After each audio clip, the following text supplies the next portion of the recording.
Hello friends, welcome to the channel. Bob here. Welcome to another Embers Adrift video. This video comes quickly after the other one because the release for the game has been announced, and it's for new players, the plebs essentially. It's October the 15th, which is just over a week away. That's a pretty scary thought, but I'll get into that in a minute. I'll give you some of the details first for the release. So for alpha backers, the game's being released on October the 12th. For beta backers, 14th, and for, as I said, for plebs on the 15th.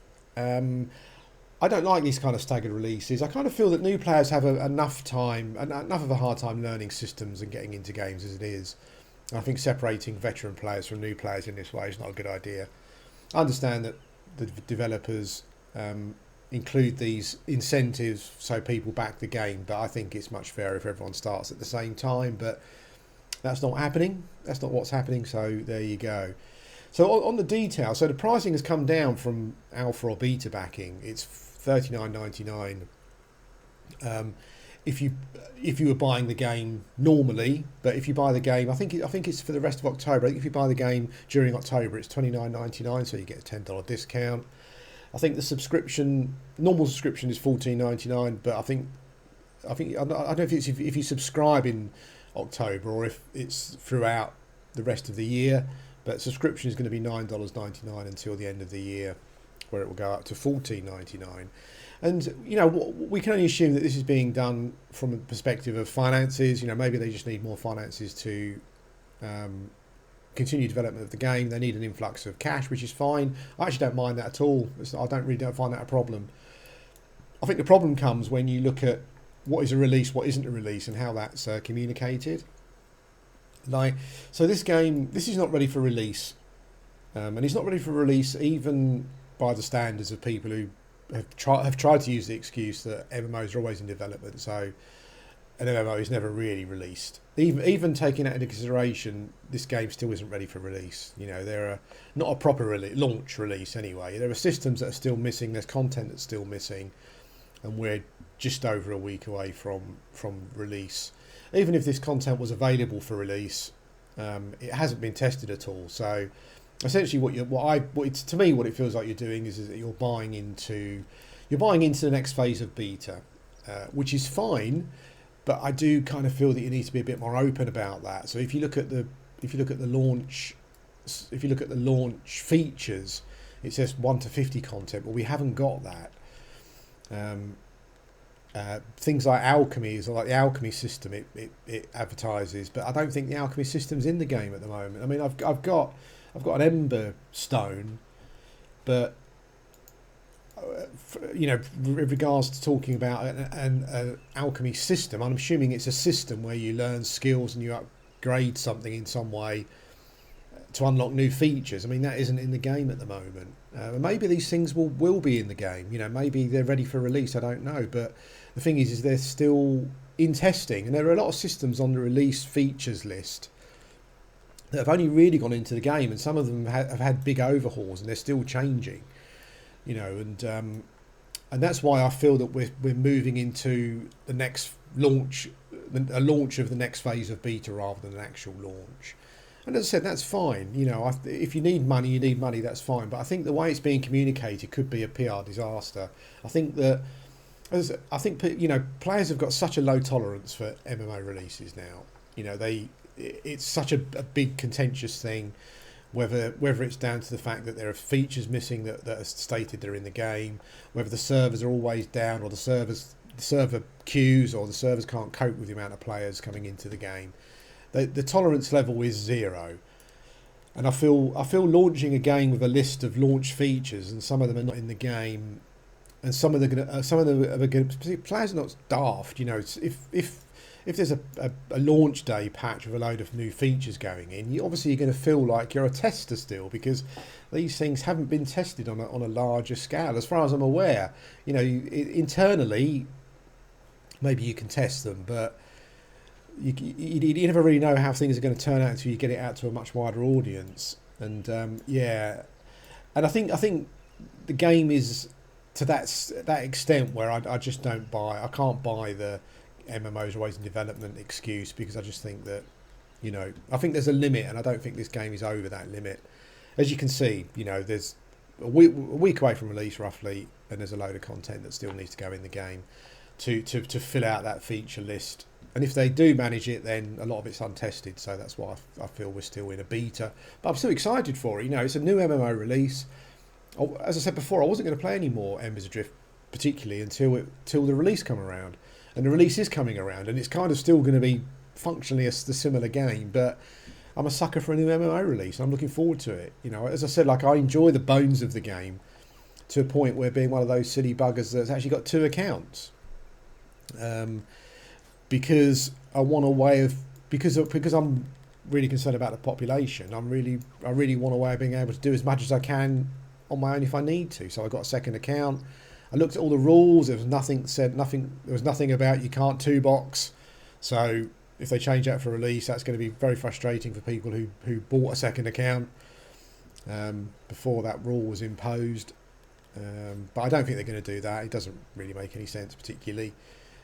So I'm one of those people that bought a second account, so I could kind of cover myself so that if I'm playing and there's no one on for me to do anything, there's no one on, or aren't that many people on to do anything with, I can't get a group or whatever it may be, I can kind of function myself as a mini duo or something, as it were.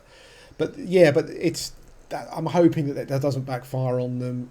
It's hard to launch a game and say, but you're kind of still beta testing. But I don't know if that honesty is better than. I don't know if that honesty is better than releasing and saying you've got a list of features, but they're not in the game. I don't know. It's a tricky one. I hope it doesn't backfire, and I hope the release goes well. But I'm concerned about that. But yeah, it's happening. So maybe I'll see you in game. The other topic of conversation is kind of along a similar vein. It's to do with communities in MMOs. I've talked about this before. So as a content creator, I normally find that the community thing goes exactly the same for the 3 or 4 MMOs that I've kind of concentrated on with regards to content, indie MMOs particularly, is that as a content creator, you create a video for a new game, for a new MMO that you're playing, and obviously there's a bit of honeymoon period. So you're playing the game and you like the basis of the game, and at the start that's kind of what you see. What you primarily see when you start an MMO are the basics, and I really like the foundations of this game.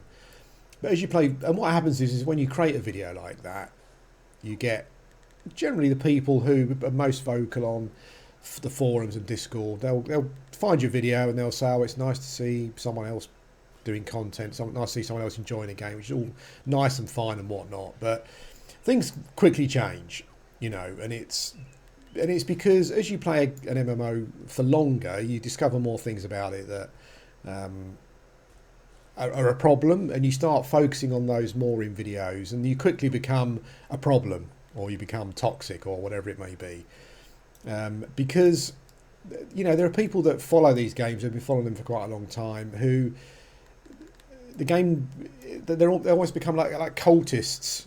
I kind of think of Indiana Jones Temple of Doom, the Fuggy cult, whatever it's called, that kind of thing. They become cultists to a point where they're just unreasonable, and any they'll say things like, we like constructive criticism, but not just criticism for the sake of it. But that's not really the case. I'll give some examples in a minute, but that's normally an excuse. These people are generally just quite unreasonable because they're really emotionally bought into the game, and they can't deal with any criticism of that game. It's just seems to be a phenomena of not just gaming, but of life in general. And so you're left in a situation where you've made some content, it's well received, but then as you start to pick holes in the game, it becomes less and less received until you're a problem, and in some instances you hear things where people don't really want discourse unless it's discourse that they like. They don't, again, like the real world at the moment in all these social justice areas. People don't really want discourse unless it's discourse that they like or that they agree with, and it's the same in gaming. It's like I've seen 2 or 3 people say that they think that negativity should be shut down, and maybe looking in the context of what they were saying, maybe if I'm generous, you know, I might say that, well, maybe they're talking about new players who've never played the game before, but some of the stuff that they've said or some of the comments that I've seen are made in the context of someone like myself who has played the game. And this kind of happened, I think it was yesterday, where someone left a comment on the Discord for Embers Adrift saying I didn't like one of my videos and blah blah blah blah, which is fine. That happens when you do YouTube or you put anything out publicly. There's always someone that's not going to like it. It used to bother me because it's that whole human psychology thing where you get 100 comments, one of them's bad, and you focus on that one, you know, rather than focusing on all of the good ones. You know, and that was something that I used to do. I don't do it anymore because ultimately you just realise that these are just people, numpties in some cases, just out in the world who got nothing better to do with their time. You know, so they annoy you. But the thing that was disappointing, and I felt a bit of shame. I felt some shame for the person actually, is that they were a content creator and they'd gone on to the game's Discord and publicly said they didn't like one of my videos and thought I was out of line and whatnot. And yeah, and that was actually what was the most disappointing. I think firstly because it's another content creator and we should all know how difficult it is creating content, and the work that goes into them and the time that goes into them. And for me, it's bad form, completely out of line, you know, from an etiquette point of view. I would never do it to another content creator. And I don't quite know why this occurred, but it did. But I don't know why it occurred. I know why it occurred. It's because people are rabidly following something, and you've made comments about it that they didn't like. That's kind of why this thing happens. Yeah, and it was, but it wasn't disappointing the fact that it was a negative comment, because every video I do, someone doesn't like it.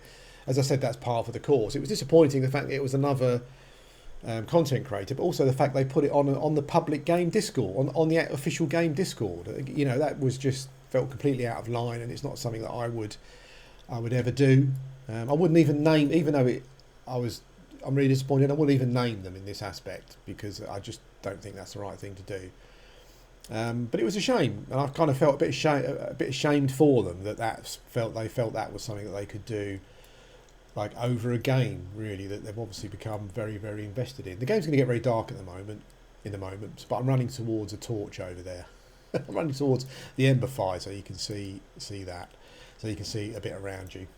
Yeah, so that was a bit of a disappointment, but there you go. And it was funny because, like, when I read the comment, I kind of made a mental list to myself of who do I think is going to comment with this, who do I think is going to comment to this post.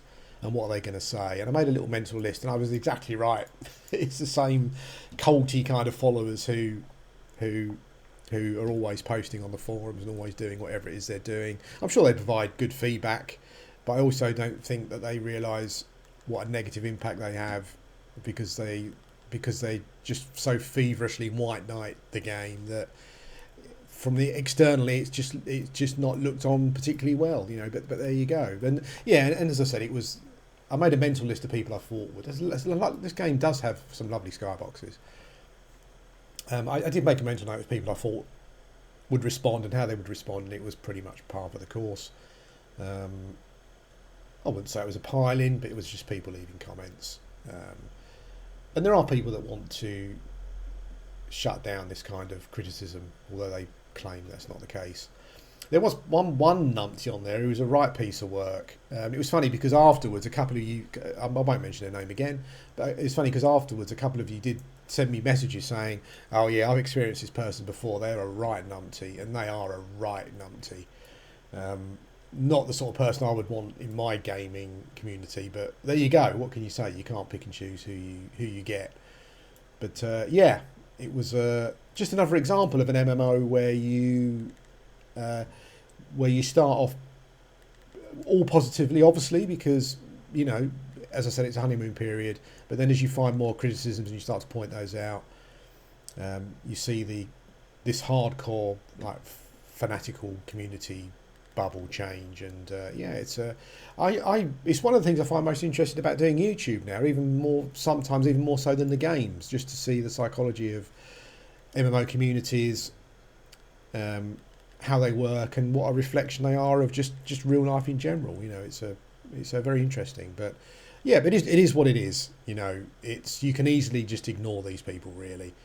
I've kind of made the decision to mostly give my feedback now on my YouTube channel, because it's my channel and I can say and do what I like, and people are welcome to come and comment whatever they like on the videos, assuming it's not abusive, in which case you'll find yourself flying through the door. But yeah, there you go. That's it really. The game's being released.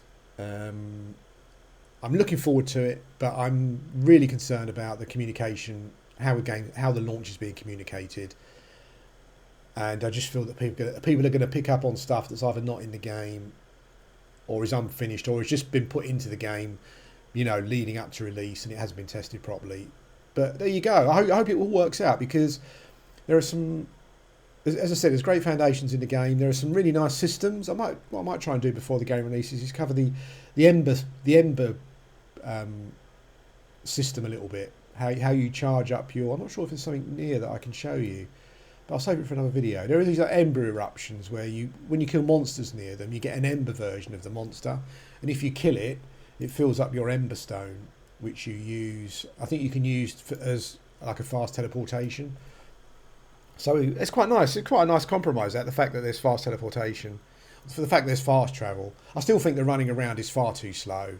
You either need buffs or potions, or just increase the running speed a bit. I mean, this to me is just not acceptable. It's just too slow. It takes too long to get anywhere. But I think for fast travel, I think it was a nice compromise of having a stone. It's got fast travel, but you need to take time out to charge your stone up every now and again. And in Meadowlands, anyway, these eruptions are quite frequent, so you can easily get some ember creatures. And also, you kill a creature and it respawns as an ember one. So you kind of get double the XP as well. As long as you don't get overwhelmed, you get double the XP as well, which is quite a nice feature. Anyway, guys, thanks for watching.